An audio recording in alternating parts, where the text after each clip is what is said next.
Olá, olá, olá, você que me escuta aí do outro lado. Meu nome é João Pedro, esse é o Longe de Mim Criticar, e seja muito bem-vindo a mais um episódio.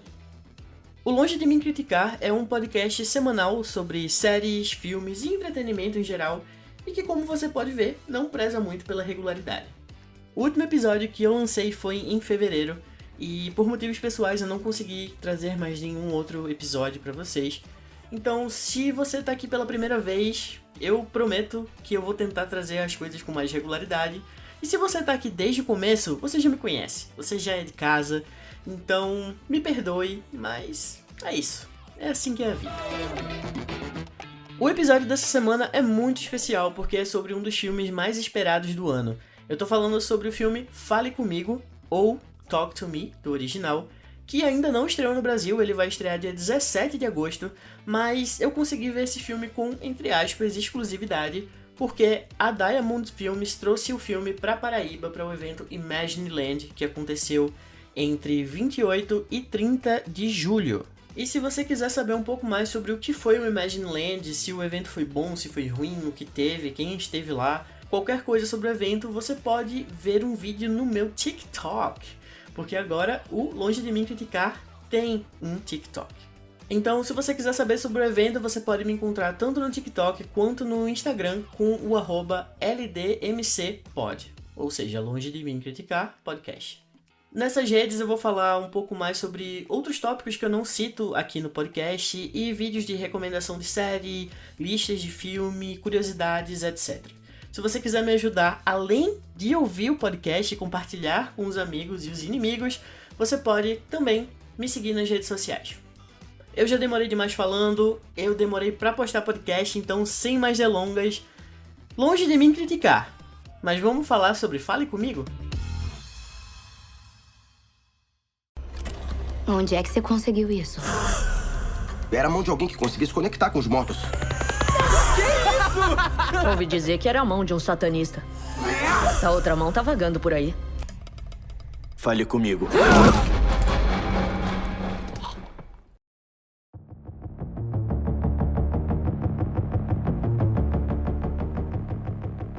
Fale Comigo, ou do original Talk to Me, foi lançado oficialmente ano passado.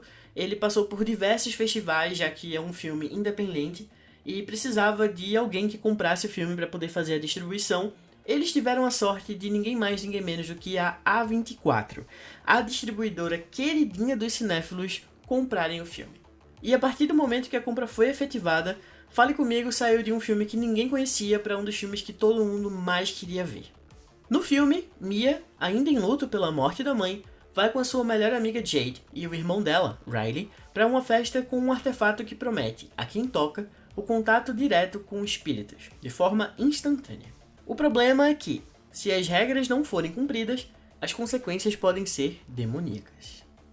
Esse filme é a estreia na direção dos irmãos gêmeos Danny e Michael Philippou, que são youtubers e o canal deles, chamado Raka Raka, tem quase 7 milhões de seguidores lá.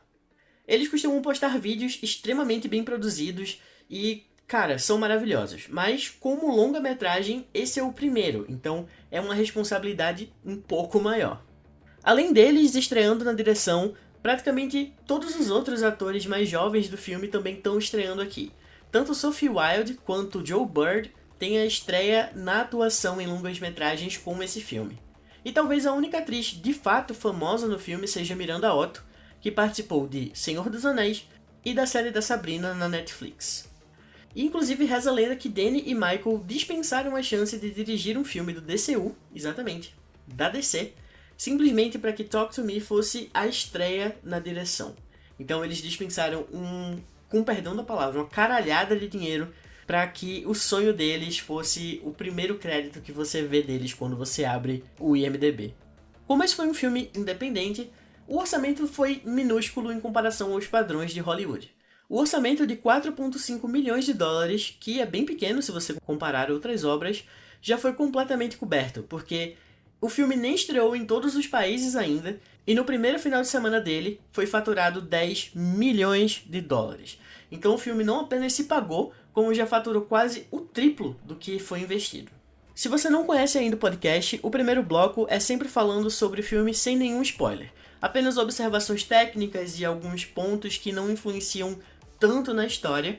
E o segundo bloco já tem spoilers, então se você não viu o filme ainda, não se preocupe, pode ficar aqui que tá tudo certo. Quando for falar coisa mais profunda sobre o filme ou coisa que influencie no conhecimento da história, eu vou avisar você, tá bem? Bora lá!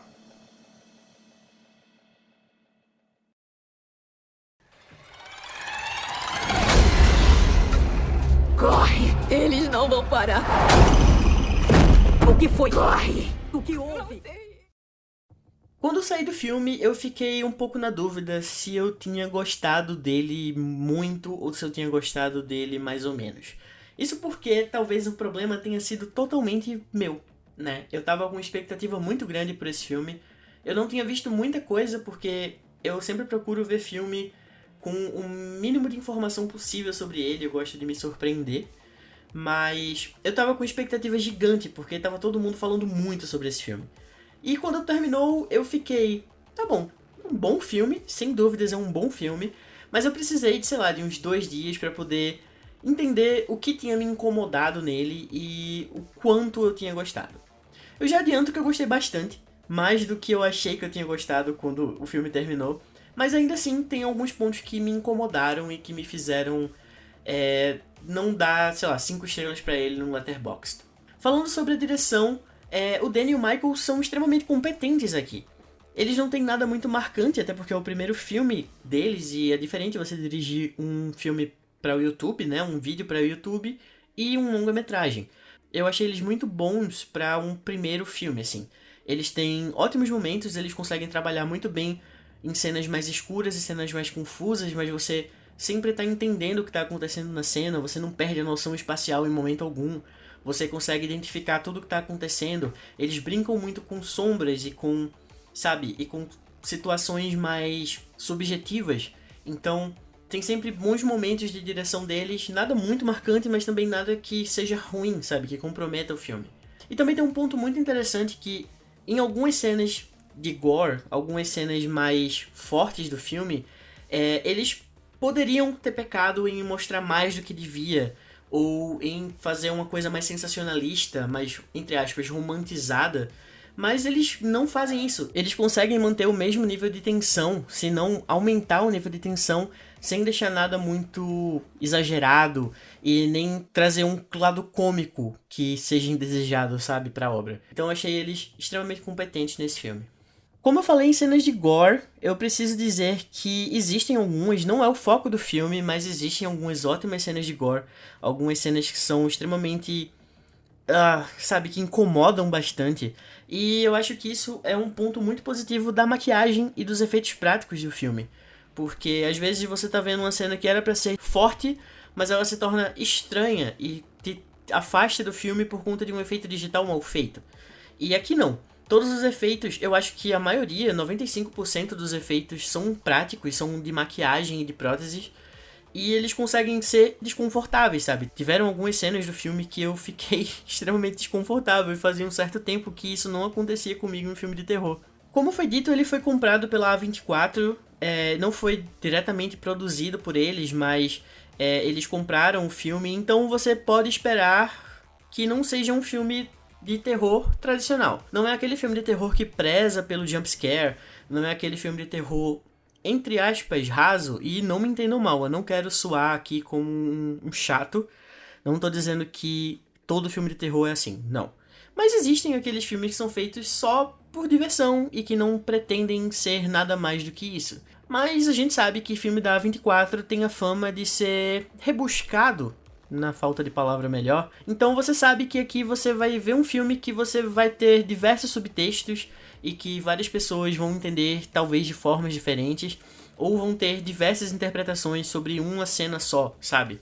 Ele tem aquele subtexto que você olha e é implícito, que você vai ver o filme pela primeira vez e vai entender tal coisa. Mas também, se você parar pra pensar sobre ele, você pode ter outras interpretações. E isso é meio que comum para os filmes dessa distribuidora, né? E os subtextos mais comuns para o filme, assim, quando você olha, você vê que tem coisas falando sobre amadurecimento, sobre adolescência, sobre uso de drogas. E eu acho que essa questão do uso de drogas seja a mais implícita E tem um ar até meio conservador do filme, sabe? É meio como se fosse um proerd sobrenatural, falando sobre como você não deve exagerar no uso de uma substância ilícita, sabe? E ao mesmo tempo fala como se você prova disso, se você se corrompe, você... Ah, eu não sei, talvez isso seja spoiler, vou deixar pra falar depois. Mas, sim, de fato o filme tem um quê meio conservadorzinho, assim, sabe?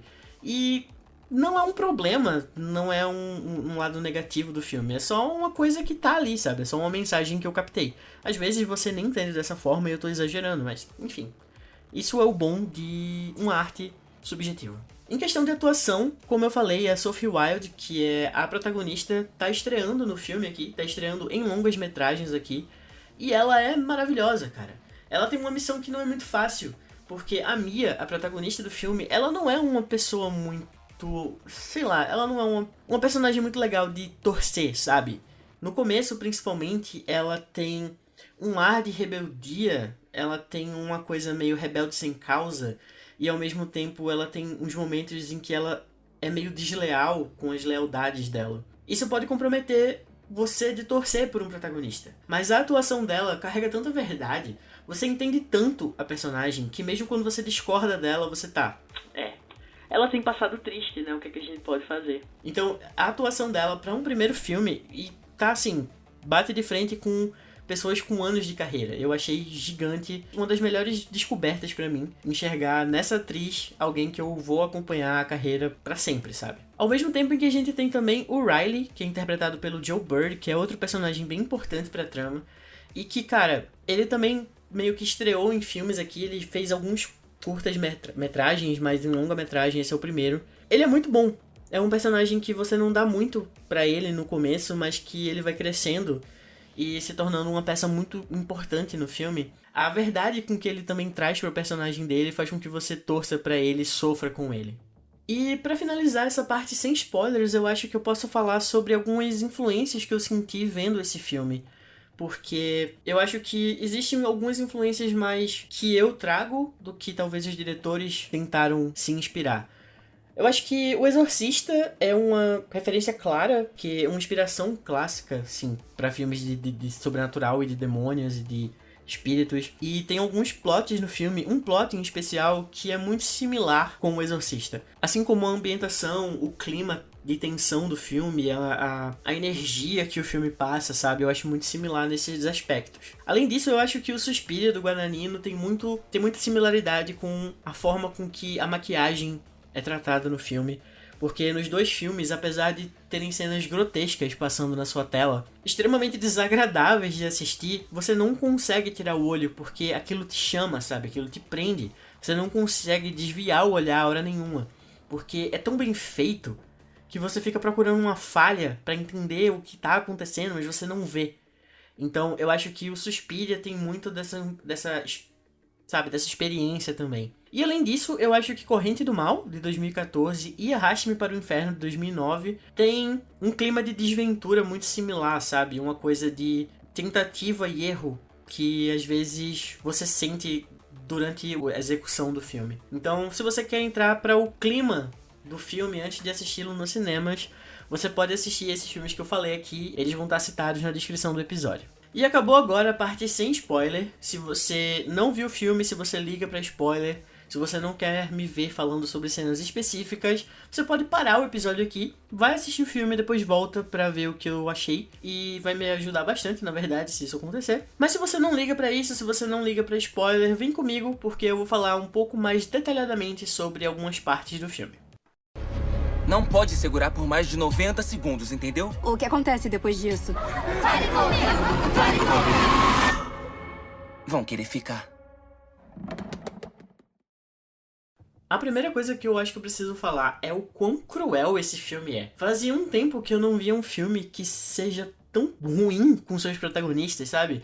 Um filme que não tem pena nenhuma deles, eles só vão entrando na toca do coelho e eles vão se lascando cada vez mais e não tem uma chance de escapatória. E eu acho que é isso que eu acho similar com Corrente do Mal e Arraste-me para o Inferno, porque são filmes que, por mais que eles tentem, e eles lutem, e eles vão atrás, e eles, sabe, não existe salvação, não existe escapatória. Eles estão condenados a partir do momento que eles tiveram contato com aquilo. Que também tem um pouco a ver com o que eu falei sobre um negócio meio conservador, sabe? Porque se você teve contato com aquilo, se você se corrompeu, se você foi pro lado negro da força, você não merece mais salvação, sabe? Não tem nada que você faça, você tá fudido. Eu acho uma coisa meio, se você usar drogas, você tá lascado. Que nem aqueles comerciais de filme pirata que vinha no DVD pirata que você comprava quando você era criança. É uma coisa meio que você, não importa o que você faça, depois que você já fez o mal, você está marcado. Eu fiquei muito triste com o filme, cara. Ele tem umas cenas extremamente chocantes, como, por exemplo, a possessão do Riley, né? Que é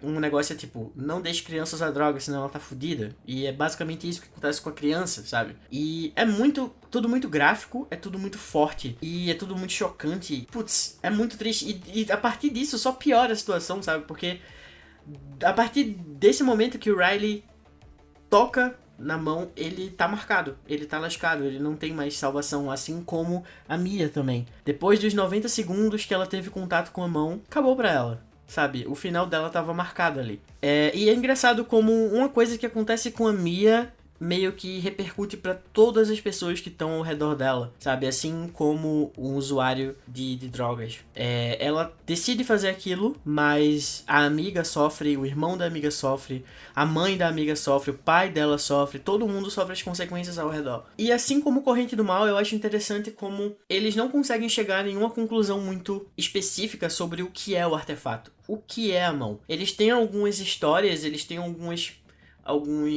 respostas, mas que não são respostas verdadeiras, porque a gente não tem como comprovar aquilo. E assim como Corrente do Mal, a gente vê que a mão foi passada de uma pessoa para outra pessoa, que foi para outra pessoa e acabou onde está agora, que é onde a gente começa a acompanhar. Assim como as assinaturas que tem na mão, tem algumas que são em vários idiomas diferentes. Acho que tem uma que talvez seja em Yiddish, talvez seja a mais marcante, assim, que você vê, porque ela tá escrita com um tamanho maior na parte, assim, lateral da mão, que você vê que aquele artefato passou pelo mundo inteiro, sabe? É uma coisa que vai seguindo uma corrente mesmo, ele vai passando pra frente, independente de quem toca, ele não tem um objetivo. O objetivo é fazer com que esses espíritos se divirtam, basicamente. Eles não têm um motivo, é só caos atrás de caos. E eu acho que talvez eu precise falar agora sobre umas coisas que eu achei um pouco negativas do filme. Que eu acho que às vezes os personagens, eles não são muito coerentes entre si, sabe? Eles agem de uma forma e 2 minutos depois eles estão agindo diferente. Mas às vezes isso faz um pouco de sentido por um dos fatos do filme basicamente ser um coming of age, né, ser aquele tipo de filme que normalmente é dramático, que fala sobre o amadurecimento de adolescentes, pessoas que saem da fase da adolescência e começam a se ver como alguém, sabe, como um adulto, sobre alguém que carrega mais responsabilidades com o passar do tempo. Essa mudança de personalidade que eu senti entre os personagens talvez meio que advenha disso. Além de outra coisa que é bem marcante no filme também, é que eles meio que são coagidos silenciosamente a participar daquilo. A gente percebe muito isso com o Riley, porque o primeiro contato dele com a mão é quando a Mia toca, que meio que ameaça ele, assim, sabe? O espírito ameaça ele. E ele tem medo, ele vai dormir com a Mia depois e tal. Mas, ao mesmo tempo, ele depois aceita fazer. Ele vai fazer também. Tanto pela influência que tava todo mundo ali fazendo aquilo, tava todo mundo naquela festa, todo mundo usando aquilo enlouquecidamente, como pelo fato de que, cara, ele precisa se encaixar, ele precisa mostrar pra ele mesmo e pros outros que ele também pode fazer parte, que ele também pode pertencer àquele grupo. Tanto por ele se ver como uma criança, no meio de, entre aspas, adolescentes, como pelo fato de ele se sentir merecedor de participar dali. Então, tem essa coerção, porque quando a gente vai ver no começo do filme, todo mundo tá gravando as pessoas entrando em contato com a mão naquelas sessões ali, que são quase sessões espíritas, né? Então, eles são ridicularizados, eles são expostos em redes sociais, eles são expostos para o grupo deles de forma geral em uma situação que é extremamente perturbadora, sabe? O que acontece com o namorado da Jade é que aquela cena horrível com o cachorro, e mesmo assim depois disso ele continua querendo, sabe, passar por aquilo de novo. Então tem essa questão de coerção, de se sentir pertencente, de se sentir parte daquela sociedade. Eu acho que isso é um tema que fala muito alto também no filme. O que você faz pra pertencer? Óbvio que tem a metáfora da droga, né? Porque apesar de se expor daquela forma, apesar de se ridicularizar publicamente, aquilo é uma coisa que vicia. A sensação que a Mia fala que sente, sabe? Que ela tá vendo tudo, que ela tá iluminada, é basicamente o que usuários falam ao se drogar, né? Porque as consequências elas vêm depois, mas o momento de prazer existe, é por isso que as pessoas se viciam. O que importa não são as consequências, é a jornada, é o que tá acontecendo durante o uso da coisa, sabe? Da mão, ou você pode alterar para drogas. São temas assim, sabe? São coisas que você para pra refletir e você vê como é ser um jovem, como é ser uma pessoa que tá exposta a essas coisas e que às vezes mesmo quando você não quer fazer, você pode ser exposto àquela coisa tantas vezes que você acaba cedendo. Então essa coisa que me incomoda um pouco de coerência entre agir de uma forma negativa de acordo com a mão para 2 minutos depois o personagem tá querendo fazer aquilo novamente, talvez seja um pouco disso também, porque o seu eu não tem muito espaço diante do nós, sabe? Então talvez seja isso. E outra coisa também que me incomoda é o que é aquela sessão, porque em um momento é dito que você vai ver o espírito quando você fale comigo, e vai dar permissão pra ele entrar no seu corpo. Beleza. Só que pra quê? Só pra isso mesmo? Em outro momento o filme fala que você vai falar com o espírito e fazer perguntas pra ele te dar respostas. Então é meio como se você estivesse falando ali com uma vidente. Mas isso não acontece durante boa parte do filme. Mas no final que a Mia utiliza isso pra fazer perguntas e tentar respostas do que tá acontecendo. Mas no começo do filme isso não acontece, sabe? Os demônios, os espíritos, eles meio que só vão expondo a galera e falando segredos que eles têm, sabe? Então, o ritual em si não faz muito sentido se a gente olha que eles falam que você vai fazer perguntas e vai receber respostas. Porque isso não acontece tanto assim. Outra coisa que incomoda um pouco é a passividade da Jade, a amiga da Mia, de acordo com as situações, porque eu acho que ela é a única no filme dos jovens que não tem contato com a mão, sabe? Ela realmente bate pé, ela não quer utilizar e beleza. Mas por mais que a Mia seja uma cuzona com ela no decorrer do filme, ela continua fazendo tudo pra amiga, ela continua indo atrás e conversando e eu não sei, cara, eu acho que existe um ponto que você deve traçar na sua vida que se a sua melhor amiga dá permissão pro seu irmão fazer uma sessão mediúnica com uma mão que meio que fez ele se matar depois, seja um bom ponto pra você dar um espaço aí nessa amizade. Seja um momento pra você dizer, amiga, melhor não, sabe? Mas ela continua fazendo, então acho que tem um ponto aí que você pode associar a não seja uma pessoa que só aceita as coisas, sabe? Imponha limite. Limites às vezes são legais. Mas agora falando sobre outros pontos positivos, eu gosto de como o filme não explica nada da mão. Todas as respostas que a gente recebe, elas não são nada confiáveis. As respostas que a gente recebe dos espíritos não são confiáveis. Então, a partir do momento que a Mia tem contato com a mão, a gente não pode acreditar 100% em nada do que a gente está assistindo e nada do que a gente escuta, sabe? E é interessante como o filme é sobre a Mia, do ponto de vista da Mia, e tudo que a gente basicamente vê é o que ela tá vendo, sabe? Tem alguns momentos que saem do ponto de vista dela para mostrar que, sabe, ela tá sendo enganada ali, ela tá sendo utilizada pelos espíritos para fazer algumas coisas, mas ao mesmo tempo a gente não pode confiar em nada do que eles falam, em nada do que ela vê, porque ela começa a ser enganada pelos espíritos que ela invocou. E isso diz respeito à mão. O que é a mão? Tem como romper essa ligação? Existe uma forma de conseguir se livrar disso? A gente não sabe. De onde a mão veio? A gente não sabe. Eu espero que não se torne uma franquia. Assim como foi Corrente do Mal, eu espero que não façam uma continuação para explicar, ó, a mão veio de tal canto, e depois tem outro filme falando que na verdade a mão veio de outro canto, enfim. Vocês já sabem como a história funciona.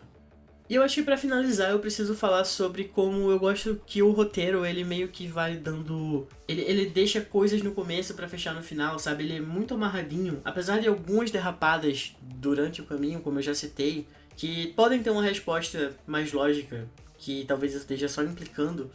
Eu gosto de, principalmente, a metáfora do canguru para o final do filme. Primeiro que quase que o filme me perde aí, porque eu já falei que eu não consigo assistir filmes com bicho mais. Até quando é bicho digital, até quando é coisa, sei lá, tipo... Não sei explicar, não sei dar um exemplo agora. Mas quando é um filme que tem bicho, eu já não assisto. Não importa se o bicho vai morrer, não importa se o bicho vai ser só uma aventura besta infantil, eu não gosto. Eu fico nervoso e me perde demais. E o filme meio que já começa com a cena de um canguru atropelado. E, cara, eu sofri demais com isso. Eu fiquei muito mal. Mas é interessante pra ver o que acontece nesse momento do início do filme repercute no final. Quando a Mia desiste de matar o Riley, mesmo sobre aquela influência dos espíritos, porque ela não consegue. Não faz parte da personalidade dela. Tanto no começo do filme, que ela não conseguiu matar o canguru, quanto no final, que ela não conseguiu matar o Riley. Ela preferiu dar fim à própria vida do que tirar dele. O Riley sofreu mais do que a Juliette, porque, coitado, cara, o menino sofreu demais. Eu acho que a Mia sofreu muito também, ela quase mata o pai, ela quase mata o Riley, mas o Riley tá ali na lista dos mais sofredores da A24, com certeza.